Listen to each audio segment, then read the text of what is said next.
Durante tinan rua labari krihun ida resin no inan atu sida resin makmate ia Timor-Leste causa husi ramfakar.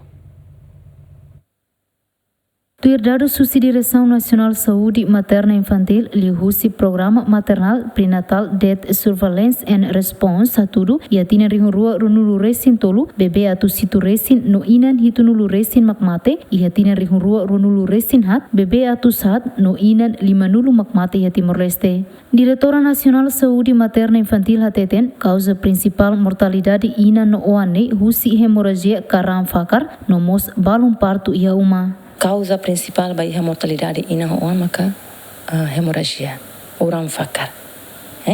Ina sira mate ho causa ramfakar. Portanto, barak sei partos e uma, tá acontece ramfakar. A pessoa saúde sira ba halo atendimento, mas é tarde ona. E balumos acontece e facilidade de saúde, caso ramfakar sai essa causa principal.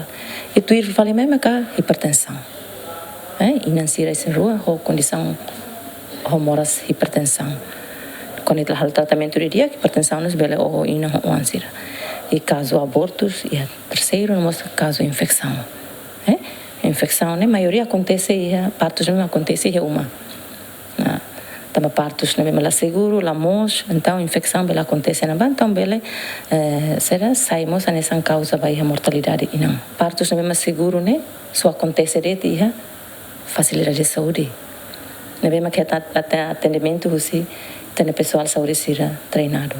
Mas bem imagina que partos é uma, partos mesa ou família, ou equipamentos na mesma que lamos, lá esteril, Então lá seguro, né?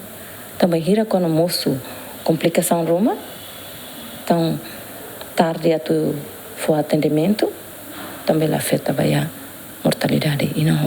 Diretora Nehateten dados nessa referência ida para o Ministério da Saúde, a tu bela melhora diaclitan atendimento e a facilidade de saúde. Então dados nessa referência ao Ministério da Saúde para tu melhora ser atendimento, a tu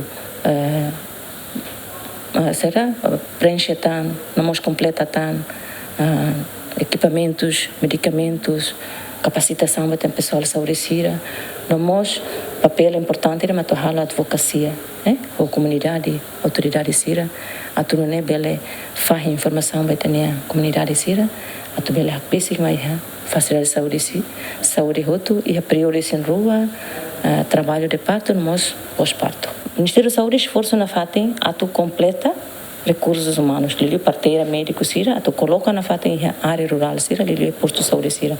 Também a posto de saúde balo, mas lá ia parteira ou lá ia médico, enfermeiro de balo ia médico, parteira lá ia. Então, o Ministério da Saúde esforço na FATEM a tu melhora ou de completa recursos sira, não é bele for assistência vai ter na comunidade sira. Da Direção Nacional Saúde Materna Infantil prepara relato a pesquisa da tolo com a mortalidade ina no Oania Timor-Leste. Santina de Jesus, Tito Silva, GMN.